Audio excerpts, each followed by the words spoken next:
Uou, e continuamos aqui em Ubatuba, na nossa viagem turística, não é? Antônio Queiroz está viajando as cidades e encontrando os pontos interessantes de cada cidade e levando para você, nosso telespectador da TV Guarulhos. E hoje viemos visitar aqui o Projeto Tamar e você vai conhecer um pouquinho do que é feito aqui. Conversamos com o biólogo Henrique e ele nos ensinou um pouco sobre a preservação das tartarugas marinhas, o que está sendo feito e quais são os benefícios e também quais são os perigos que nós, seres humanos, levamos para essas tartarugas. Então não perca, o programa de hoje está muito legal e você vai ficar fascinado em ver o tamanho das tartarugas aqui no Projeto Tamar. Fica conosco, fica com algumas imagens aí e a gente volta já já!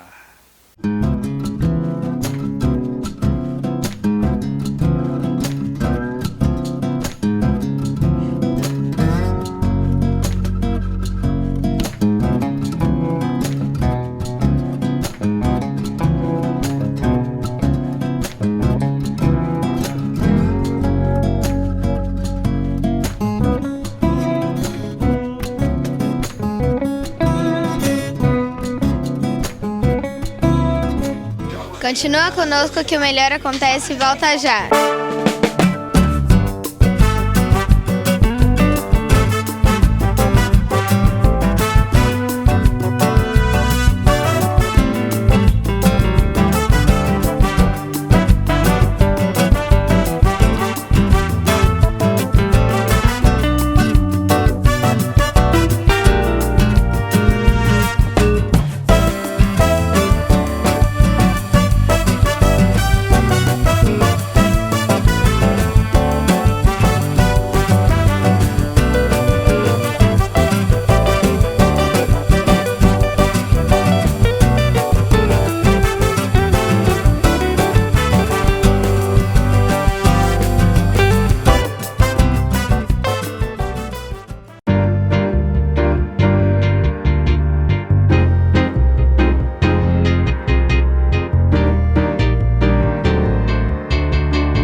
O Henrique estava falando conosco aqui sobre os diferentes anzóis, e o que realmente prejudica, Henrique?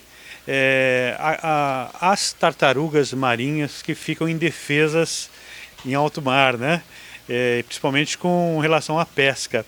Eu gostaria que você falasse um pouquinho do que você falou em off para nós sobre os anzóis. Não, como você comentou, a pesca é uma das principais ameaças para as tartarugas marinhas nos nossos oceanos. Então, aqui no Brasil, tradicionalmente na pesca oceânica, se usava o que nós chamamos de espinhel, que são grandes cabos, longos cabos com alguns milhares de anzóis como esse, O anzol convencional, que tem a forma de uma letra J, sim. E a tartaruga marinha, quando ela enxerga a isca aqui no anzol, ela engole esse anzol e ela era fisgada pelo esôfago, pelo estômago, muitas vezes, e acabava vindo a óbito, não imediatamente, mas algumas semanas depois. E nós trouxemos uma proposta para os pescadores de uso do anzol circular. Ele é um pouquinho mais gordo, a ponta é virada para dentro, e de forma que nós trouxemos o anzol e testamos esse anzol junto com os pescadores durante alguns anos. Então o Tamar trouxe o anzol, levou para a frota, vamos testar um pouco do nosso junto com o de vocês, anotando em cada tipo de anzol qual é o peixe que era capturado e a tartaruga marinha, se era capturado ou não, em que situação. E depois de 5 anos praticamente de atividades testando, ficou bem claro que o anzol convencional J, sim, a tartaruga engole e leva a óbito, e o anzol circular não. Ele fica preso na boca, pode ser retirado pelo pescador, diminui o prejuízo do pescador. Verdade. E aumenta a sobrevivência das tartarugas. Que bacana. E aqui, Henrique, você estava me falando um pouquinho sobre a rede também, Exato, a rede de emalhe é uma ameaça bastante séria para as tartarugas no Brasil inteiro, principalmente um tipo de pescaria artesanal, bastante costeira, e ela interage muito com a tartaruga verde. Então aqui em Ubatuba nós fizemos um teste de colocar as redes de pesca no local tradicionalmente usado pelo pescador, né, pescando exatamente como ele pesca, e a gente conseguiu perceber que a maior parte das tartarugas são capturadas de dia. Entre 8 da manhã e 16 horas da tarde. E o pescado, que é do interesse do pescador, é principalmente capturado à noite. Então a gente está levando essa discussão com os pescadores, já conversamos bastante aqui com as comunidades aqui de Ubatuba, propondo que a pesca com redes de emalhe feita perto das pedras, aqui nas costeiras, seja feita sempre a partir do finzinho do dia, coloca-se a rede no final do dia e retira-se logo cedo pela manhã. Dessa forma ele continua capturando o pescado que é do interesse dele para a sobrevivência. É uma pesca artesanal de uma importância social muito grande aqui no Brasil. Então ele pode continuar pescando, capturando o pescado dele, mas reduzindo em praticamente 80% a captura de tartarugas marinhas. Fantástico. E você, como você vê os pescadores hoje, Henrique, diante desse trabalho, né, do Tamar? Há uma conscientização geral, ainda falta um percentual muito grande de pescadores a compreender essa preocupação, né, com os nossos animais marinhos, né? Eu entendo que ainda há muitos pescadores aí a se tornarem parceiros do Tamar ainda pela frente, né? Tem muita gente que ainda precisa de mais um tempo, leva um tempo para entender a proposta do Tamar. Mas muitos já são parceiros, já têm entendido que o que nós estamos buscando não é prejudicar o pescador, mas sim buscar soluções que compatibilizem a atividade produtiva com a proteção das tartarugas marinhas. Na medida que eles entendem que esse é o nosso objetivo, eles têm sido cada vez mais parceiros.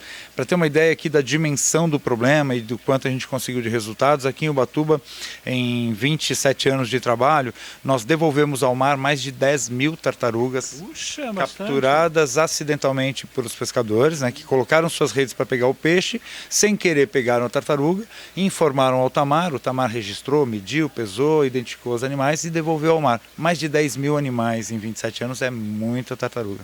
Fantástico, vamos continuar passeando aqui no Tamar, sabendo um pouquinho mais desse projeto. São muitos lugares num só lugar, campo, cidade, montanha, sol e mar. É tanta gente que vive e ama. São Paulo te espera, São Paulo te chama. Pé na estrada, pé na areia, pé pro alto. Música no palco, música na veia. Chalé, pousada, bangalô, hotel, esporte radical, canoagem, Abel. Cinema, teatro, museu, tanta gente. Africano, americano, asiático, europeu. Culinária baiana, japonesa, alemã, mineira, portuguesa, café da manhã, na padaria, restaurante, food truck, na cantina, bistrô. Uma volta na praça, pra quem quer ficar de graça. Circo, pra gente vir o infinito, pra ele vir. São Paulo é tão bonito, pra quem tem tempo, pra quem tem pressa. Tem de tudo um pouco, São Paulo tem coisa dessa. Vem pra São Paulo. Visite São Paulo. É conhecer e se apaixonar. São Paulo pra todos. Governo de São Paulo. Estado de respeito.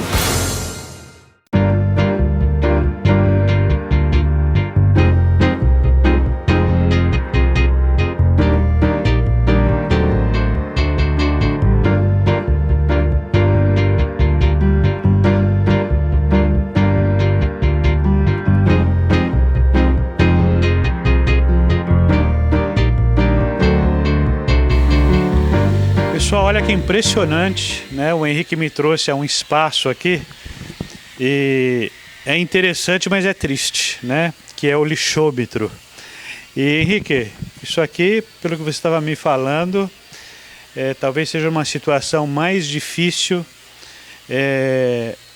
da gente eliminar do que propriamente o da conscientização dos pescadores do mar, né? E você vai falar um pouquinho para mim o porquê. Pois é, eu digo que é complicado porque a pesca, de uma forma ou outra, a gente tem encontrado soluções tecnológicas para resolver o problema, né? Muda um anzol, muda um horário de pesca, a gente consegue boas soluções. Sim. Agora, a questão do lixo, ela aparentemente é muito simples, né? Como resolver o lixo? É só não ter lixo no mar. Exatamente. É simples, mas por que a gente não consegue fazer isso, né? Essa é a grande... Porque eu posso adiantar um pouquinho porque falta educação, não é? De nós, da população brasileira que frequenta os litorais, né? Eu acho que se o ser humano em si, aquele que nos assistem pela TV, né? Você, nosso telespectador da TV Guarulhos, ou você que nos assiste na Grande São Paulo, então basta o quê? Uma conscientização. Lazer é bom, mas com educação e com higiene. E eu vou um pouco além, que esse lixo aqui ele não é só do público que vem para o litoral. Não. Porque quem está, por exemplo, na Grande São Paulo ou em Guarulhos e jogar o lixo no lugar errado, esse lixo mais cedo ou mais tarde vai cair num rio. E aos poucos, com o tempo, pode demorar 5 anos, 10 anos, mas vai chegar no mar. Um pedaço de plástico dura centenas de anos para se decompor. Então todos esses fragmentos de plástico aqui que estão nessa coluna de vidro, eles foram retirados do trato digestivo, do estômago, intestino. De dentro de uma tartaruga. Tartarugas que vieram a óbito, né? Foram encontradas mortas e durante o exame da necrópsia, que nós chamamos, o exame necroscópico, o veterinário, buscando a causa da morte, encontrou todo esse lixo dentro do interior das tartarugas. Então a tartaruga, ela, procurando algas, que é o alimento principal dela, encontra fragmentos de plástico, confunde com alimento e ingere. O consumo continuado de plástico, ele leva a tartaruga a uma sensação de saciedade, como se estivesse alimentada, mas na prática ela não está nutrida. Então, aos poucos, ela vai ficando debilitada e vai adquirindo outras doenças. Alguns pedaços de plástico são muito grandes e geram obstrução do trato digestivo. E aí ela realmente vem a óbito por uma obstrução, não uma interrupção da alimentação. E vários pedaços de fragmento passando pelo trato digestivo causam lesões que são portas de entrada para infecções secundárias. Então esse lixo todo vai acabar mais cedo ou mais tarde levando os animais Aqui altos. tem uma faixa etária, né? Até ali. Nós dividimos aqui por anos, na verdade, por campanhas, né? Então essa daqui para baixo foi 2012, 2013 acumulado, aqui 14, 15 e 2016 ainda não está na coluna porque nem cabe. Na verdade a gente vai ter que fazer uma outra coluna porque a coluna é maior. Nem todas chegaram a morrer pelo lixo, né? Então, mas eu posso te dizer que quase metade dos animais que vêm para tratamento tem alguma quantidade de lixo dentro. Okay. Nem todas chegam, às vezes... Mas colaboram. Pode ter morrido porque se afogou numa rede de pesca, pode ter uma outra causa-morte, mas pelo menos metade delas comeram alguma quantidade de lixo. E isso é prejudicial para a saúde quando não é fatal. Eu tenho uma sugestão que a primeira é repensar o consumo. Tentar escolher aquele produto que tenha menos embalagens ou embalagens desnecessárias. Realmente pensar se é necessário utilizar aquele canudinho de refrigerante. Precisa mesmo? Então, às vezes é necessário, às vezes não é necessário, é só uma questão de um conforto desnecessário. Então, repensar o uso, o consumo das coisas e aquele material que necessariamente gera lixo, então vamos tentar destinar da forma correta. Pensar, sim, na coleta seletiva, né? Na separação dos materiais, na reciclagem. Muitas empresas hoje já fazem, né, esse tipo de coleta, sim, mas isso é pouco ainda. Isso ainda estamos engatinhando nisso ainda no Brasil, a gente tem que avançar muito ainda. E olha só que interessante, pessoal, aqui é o museu, né, Henrique? Esse é um museu de peças biológicas, aqui um acervo de peças biológicas de tartarugas marinhas, né? Cascos, crânios de tartarugas. É um material que o pessoal tem curiosidade, pode até manipular, pode colocar a mão aí. E o pessoal tem bastante curiosidade de tocar, né? E é colocado justamente... Vem muita criança aqui, né? Bastante. E elas ficam... Qual é a reação dessas crianças quando vê esses fósseis aqui? Na verdade, os ossos, eles não são tão atraentes quanto as tartarugas marinhas vivas nos tanques, né? Então, as pessoas ficam realmente entusiasmadas de ver as tartarugas nos tanques. Agora, os animais dos recintos no tanque não podem ser tocados. E aqui você estava me falando, né, Henrique? É similar a... Normalmente a gente vê uma tartaruga e não faz essa associação, mas o casco da tartaruga marinha, ele corresponde à coluna vertebral e às costelas. Já é ligado ali ao casco. Ele faz parte do corpo da tartaruga, não há como separar o casco da tartaruga. Realmente, às vezes a gente pensa que o casco é só uma parte protetora. Casca, né? Ele é de fato uma proteção, mas ele não é uma casca só, ele faz parte do corpo mesmo. Olha que bacana.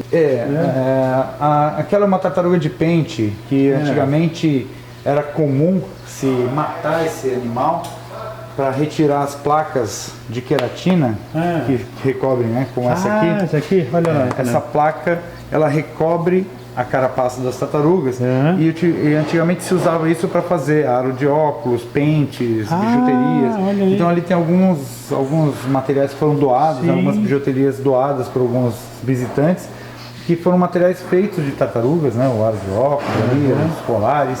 Ou seja, né, Henrique, para atender os caprichos do ser humano. Do ser humano, exatamente. E acaba... o ser humano tenta de alguma forma aprisionar um pouquinho da natureza para si próprio, né? Na forma de um óculos, de uma bijuteria, de alguma coisa. E para dizer, não, isso daqui é legítimo, né? Ou é de uma tartaruga, enfim. Essas são peças, são animais de fato, né? Animais mortos, são animais que foram taxidermizados, né? Foram preparados para exposição. Não foi o Tamar que fez esse material, isso aqui foi doação de algumas pessoas que às vezes visitam o Tamar e tem uma peça como essa em casa e entendem que é mais útil exposto no museu do que guardado em casa como um souvenir. Em média, quanto tempo pode durar uma tartaruga? Em torno de 100 anos. Se ela não for morta antes, né? Se ela viver naturalmente... A expectativa de vida é em torno de 100 anos. 100 anos? Sim. É um bom tempo, hein? Elas não fumam. Elas praticam natação todo dia, fazem atividade física regularmente todo dia, da vida, fazem tudo com muita calma. Tranquilidade, né? Então, paciência. Acho que paciência, tá vendo? Por isso que elas vivem bastante. É o segredo. Essa carapaça foi doação também aqui do Projeto Tamar, né? É um animal que hoje em dia raramente se encontra um animal desse tamanho aqui em Ubatuba, né? Curiosamente é um casco que foi encontrado aqui em Ubatuba, de uma tartaruga já há muitos anos atrás. Hoje em dia a gente só encontra tartarugas realmente jovens, bem pequenas. E esse animal devia ter em torno de 200 quilos. 200 quilos? 2 metros e pouquinho mais ou menos. Não chegava a 2 metros, 1,5 metro de comprimento total. Ah, perfeito.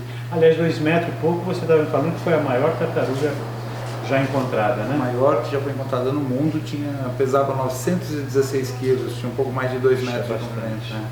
Tá aí, se você vir aqui para o Projeto Tamar, você vai encontrar aqui um museu fantástico aqui. O Henrique e toda a equipe vai estar aqui pronta para te atender e para receber você, tá certo? Com carinho. E vamos continuar, que tem mais coisa aqui para mostrar.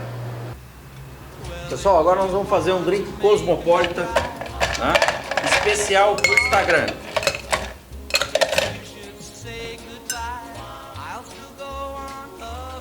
Vodka Citron, licor Tripsec,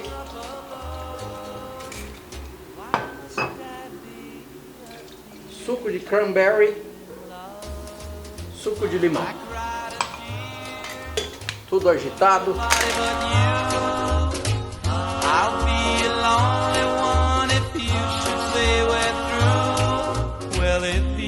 Passar por uma taça.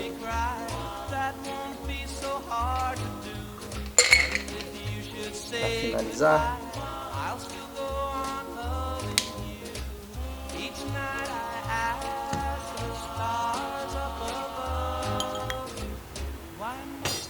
Cosmopolitan, drink da Madonna.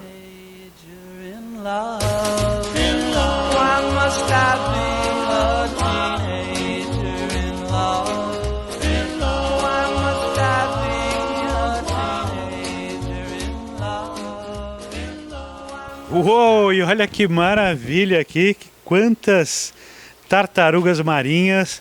Fiquei impressionado, Henrique, com o tamanho dessas tartarugas. Olha aqui, Natanael, filmando aqui. Acho que ela quer falar conosco aqui também, quer participar da nossa entrevista aqui.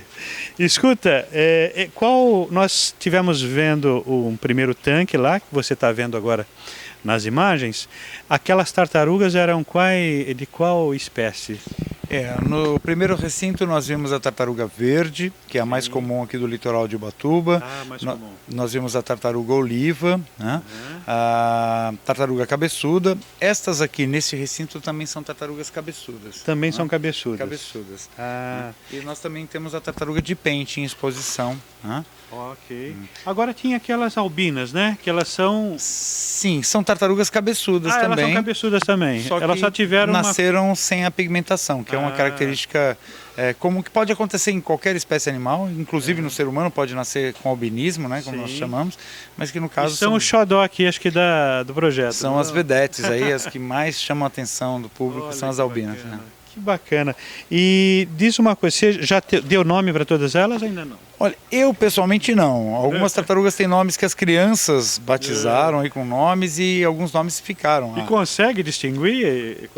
No primeiro recinto nós tínhamos a Pipoca. Eu não apresentei ela, né, formalmente, mas era a Pipoca, que foi batizada pelas crianças. Tem a Magali, tem o Wakiti, tem alguns nomes simpáticos aí que as crianças escolheram e que ficam, que bacana, permanecem. Que bacana. E diz uma coisa, o projeto Tamar, ele já está aí indo para o seu 37º ano.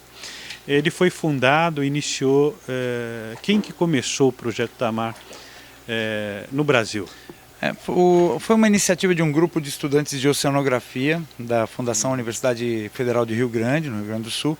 Eles fizeram um levantamento no litoral brasileiro procurando saber quais as espécies que existiam e em que situação elas estavam.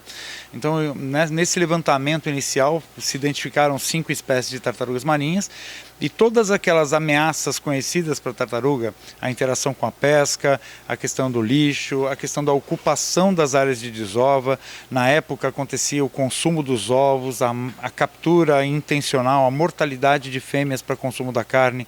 Tudo isso estava acontecendo em 1980.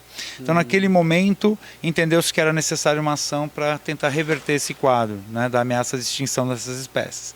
Então, foi criado em 1980 por esse grupo, né, de oceanógrafos, e iniciou esse projeto na Praia do Forte, na Bahia, em Regência, no Espírito Santo, e Pirambu, em Sergipe. São as principais áreas de desova das 3 tartarugas que na época eram as mais ameaçadas de extinção. Sim. Né? E você, Henrique, está aqui acho que há 20 anos, né? Estou aqui há 20 anos, aqui na base de Ubatuba. Bom, não preciso nem falar se você gosta, né, de estar aqui e fazer esse trabalho no projeto Tamar, porque é sua paixão, né? Na verdade, eu optei por trabalhar no Tamar por entender que a forma como o Tamar trabalha com a conservação, que envolve a pesquisa científica aplicada, a educação ambiental e a inclusão social, o envolvimento das comunidades no programa de conservação, eu entendi que esse era um dos melhores modelos de conservação que podia ser aplicado no país. Então eu entendi que o Tamar tinha escolhido o caminho certo e apostei nesse caminho. Muito bacana, e apostou bem. E você faz algum trabalho em alto mar também? Ou é mais voltado aqui para o projeto? Aqui em Ubatuba o nosso trabalho é mais com o pescador artesanal, que ele é mais costeiro, né? Então nossa abordagem do pescador é nas praias, né? Conversando com os pescadores, tentando motivar, sensibilizar da importância de soltar viva no mar as tartarugas que são capturadas nas redes por acidente. Que bacana. Henrique é biólogo, né? E é coordenador técnico, né? Isso, exatamente. Aqui do projeto Tamar. Fiquei muito contente, muito feliz de ler um pouco sobre a história do projeto Tamar e com certeza conte conosco, o programa O Melhor Acontece com Antônio Queiroz, TV Guarulhos, para a gente poder estar divulgando, e estamos à sua disposição para sempre que viemos para cá podermos fazer uma matéria, claro, específica. Viemos num momento que choveu muito aqui, né? E você realmente não pode deixar de, vindo para Ubatuba, visitar o projeto Tamar, e vendo a beleza dessas tartarugas marinhas que são cuidadosamente observadas, olhadas, né, aqui pela equipe liderada aqui pelo nosso biólogo, o Henrique, no projeto Tamar. Tá certo? Queria que você desse as suas últimas considerações para o nosso público que está nos assistindo e aqueles talvez que nem conheciam e sabiam do projeto e também desse cuidado. E quantas tartarugas marinhas nós temos aqui? Bom, eu agradeço, antes de tudo, a visita de vocês, né? Agradeço a presença do programa, para a gente é um prazer recebê-los. Obrigado. Eu acho importante que o público conheça o projeto Tamar, na medida da possibilidade de estar visitando Ubatuba. Se visitar Ubatuba, venha conhecer o Tamar. Se visitar outros estados onde o Tamar atua, procure conhecer o trabalho em outras regiões, no Espírito Santo, Bahia, Pernambuco, né? O Rio Grande do Norte, Santa Catarina. Tem diversas bases do Tamar espalhadas aí ao longo da costa costas do país. E quem não tiver oportunidade de viajar, que pode acessar o site do Tamar, né, o tamar.org.br, conhecer um pouquinho dessa história, um pouquinho dos trabalhos de pesquisa que nós temos desenvolvido, né, e buscar apoiar os programas de conservação de fauna de uma forma geral. Henrique, muito obrigado. O Melhor Acontece aqui em Ubatuba, na nossa viagem turística, conhecendo um pouquinho do que de melhor aconteceu aqui em Ubatuba, tá certo? E esse projeto Tamar é um dos grandes acontecimentos aqui na região e também para o Brasil. Fica conosco com essas imagens aí e a gente volta já já!